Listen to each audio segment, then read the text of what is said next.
Hello everyone and welcome back to my channel if you are new. Hello, my name is V. I post nail tutorials every Thursday and Sunday at 8:15 a.m. Central Time. Getting right into today's video, I am getting started by filing the tips so that they are nice and flush to the natural nail. Sometimes they can be a little bit bigger on the side, so I want to make sure that they are nice and flush. I am using my Tammy Taylor peel and stick file for this step. I absolutely love these. They are linked in my Amazon storefront if you guys are interested. Right after that, I am holding the finger downward and just filing the tip just to make sure that it's nice and straight so I don't have to overly file at the end.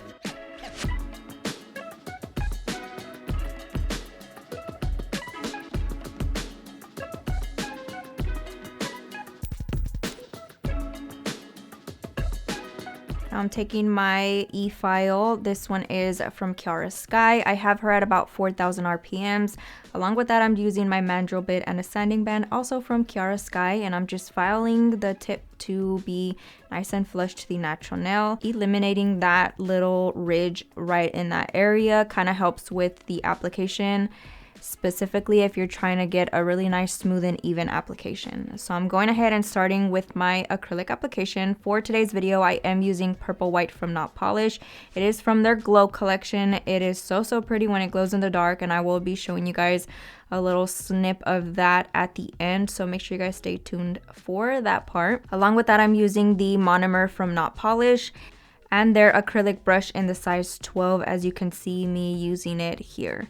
I'm gonna go ahead and start my acrylic application. I am going to be doing a simple base for this video. We are going to be doing topical nail art, so I'm just focusing on getting that base layer nice and neat, continuously wiping the sides so that I don't have to do too much filing at the end.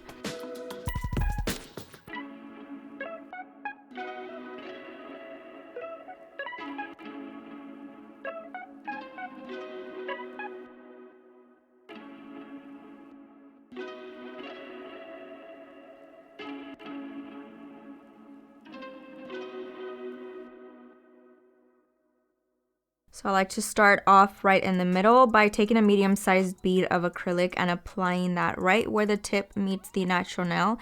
And I start lightly patting it into place. I'm not doing too much dragging. As I've mentioned before, this product self-levels very well on its own, so you do not have to move it too much. All I'm doing is guiding it down the nail, holding the finger in a downward position. That helps it as well. The second bead goes right above the first one, and all I'm doing is patting that into place again. And then I lightly blend that in with light dragging motion so that it blends nicely down with the first bead that I laid. And I continue to fix the sides and the tip just to make sure that the shape stays nice and perfect. Last bead of acrylic goes up in the cuticle area, and I'm lightly pushing that up into the cuticle area while holding the finger in a downward position so that the product flows down instead of up into that skin, which can cause lifting, and you definitely want to avoid that at all costs. Lightly dragging that into the existing acrylic, blending it nicely, and then I start adding acrylic wherever I feel it needs a little bit more filling. Because this is a practice hand, I'm not building it up as I typically would on a client. All I'm looking for is a nice base layer for my design, as I'm going to be focusing more on the design aspect for today's video. I do have a really in-depth video on how to create the perfect apex in my opinion, so I do show you exactly how I create that, and I break it all the way down, so it is definitely a beginner friendly video. Go check that out if you are struggling with the thickness of the nail. I'm gonna go ahead and finish off the acrylic application and let you guys watch.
Once everything is nice and dry, I'm going ahead and taking my Tammy Taylor peel and stick file and filing the sides first. I like to start off just so that my shape is nice and perfect from the beginning.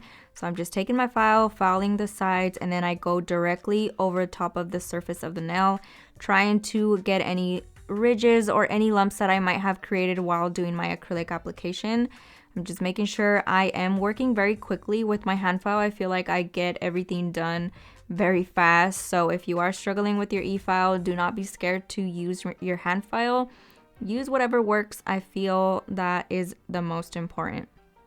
Again, filing the sides and then going lightly over the surface of the nail.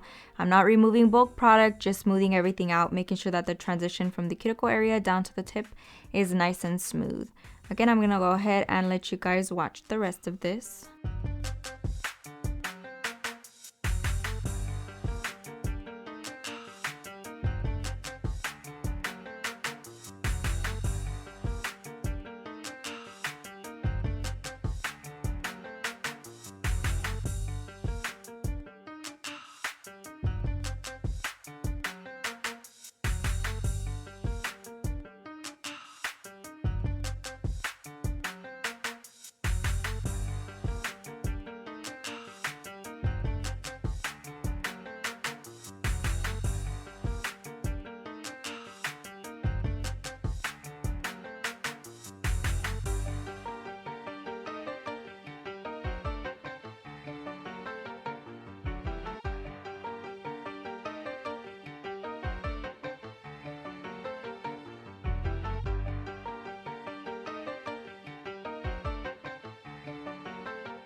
Taking my Kiara Sky e-file, I have her at about 8,000 RPMs. Along with that, I'm using the Kiara Sky 5-in-1 carbide bit.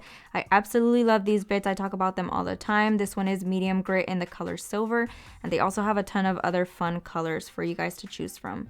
Don't forget to use my discount code if you guys do shop their website, as you can save a little bit of money while support my channel. So I'm going ahead and just filing the cuticle area, trying to get that nice and flush to the natural nail. Specifically when you are working on a client, you want to make sure you do not skip this step, because if you have too much product in that area, it can cause snagging, which leads to lifting, and you definitely want to avoid that at all costs. Moving on to our next step, I am using my buffer from Profiles Backstage. These are my go-to. It makes everything super smooth and perfect for nail art. You want to make sure you prep your nail perfectly before you start drawing, as you definitely want a smooth surface so you can do your nail art perfectly. Just dusting off the excess dust, and then I'm flipping the hand around to look at the nails from the client's perspective. Always preach about this. It's definitely super important that you guys do not skip this step. This allows you to look at the nails from a different angle that you might have missed any imperfections from your view. So make sure you are looking at the nails from every possible angle so you can fix it before your client points it out. You definitely want to fix any errors before they say anything.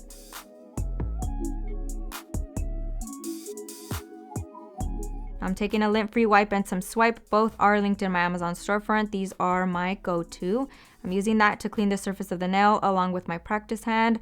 On clients, I love to do this as well, because if you send them to wash their hands, sometimes it can take a little bit too long. And if you are on a time crunch, you want to get everything done nice and efficiently. Now moving on to our nail art, I am taking this jelly gel polish from Kiara Sky. This one is called Miss Candied, something like that. It is a neon pink, and I'm going to be using this as my base for that nail art that I'm going to be layering over top.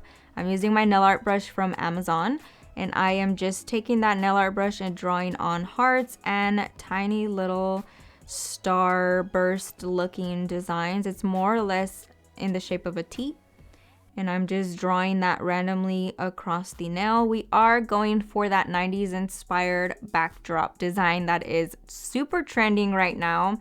I know you guys have seen it all over your guys' Instagram. I've definitely seen it a ton on my Explore feed. So I wanted to give it a go and show you guys exactly how to create it, or my version of creating it.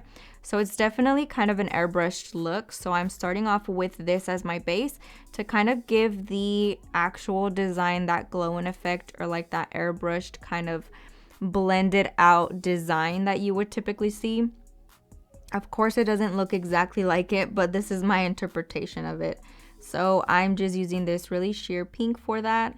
And then once I'm done creating those designs, I am going ahead and placing it in the light. You want it to be nice and cured for your next step, specifically because you are layering colors upon colors. You want to make sure everything is nice and cured so that they do not bleed together.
I went ahead and placed it in the light. Now that we are out of the light, we are going in with our second layer. This is going to be a thinner line of bright pink. This pink is my gel paint from Profiles Backstage. It's from their Frosting Gel Paint collection. Absolutely love them. Definitely recommend them if you are looking for gel paints for nail art. They're the perfect consistency and the pigmentation is so good. So definitely recommend it.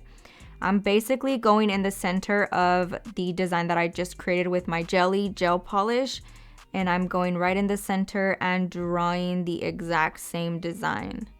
So you want to make sure you're doing it a lot thinner so you can still see the outline of the jelly gel polish. I feel like that's kind of the whole point of it, so you want to make sure you are trying to get it as neat as possible. Always recommend you guys to stabilize your hand using your pinky.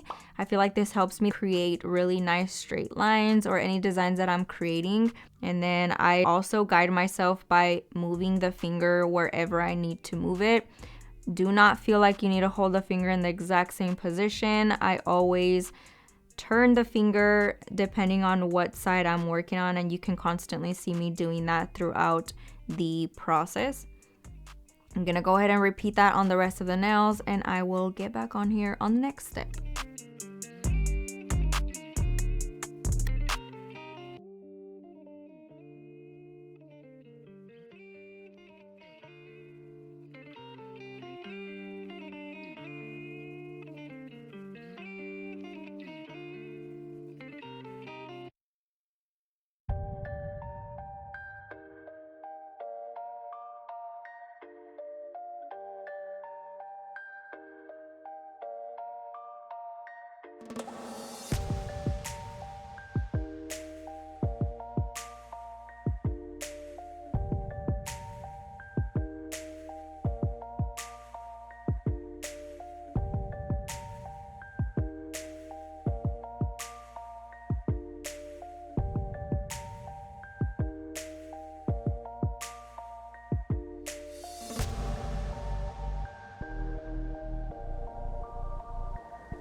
Again, I went ahead and placed that in the light for a minute. Now I am switching to the third layer of gel paint.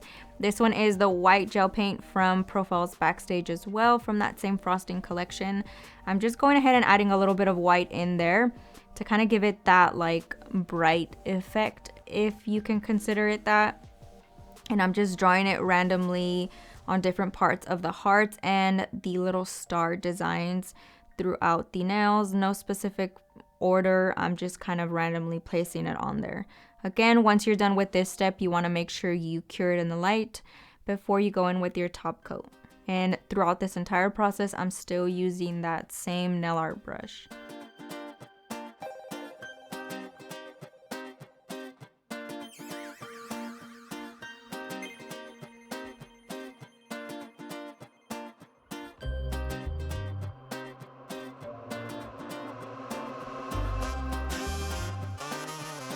As you can see, this is such an easy design to create. If you feel like you need a little bit more depth, go ahead and add a little bit more of that jelly gel polish around it, and it'll kind of give it more of a glowing effect. I went ahead and left them how they were. Always remember to cure it in the light every step of the way so you do not smear any of your design. But this is such an easy, versatile design. You can integrate it with more Valentine inspired nails, or you can change the color. I've seen it done with red and blue. I just wanted to go with pink for this one. Now I'm going ahead and applying my top coat after everything is nice and cured. I am using Matte from Not Polished for this step and applying a nice even layer over top of the surface of the nail. When doing nail art, I constantly tell you guys you want to make sure you press it firmly into that design, because sometimes you'll get little ridges or indentations from that gel paint, and you definitely want to make sure you infill every single little layer. So make sure you are applying that nice and perfect. Once you're done applying that, go ahead and place it in the light. I like to cure it for 2 minutes just to be safe, but for the most part, you only need to leave it in there for a minute. So that basically concludes today's video. I am showing you guys at the end exactly how it looks with the glow, so make sure you stay tuned for that. But that basically concludes today's video. Let me know what you guys think down below. Thank you guys so much for watching. Do not forget to like, share, comment, and subscribe. I will catch you guys next time.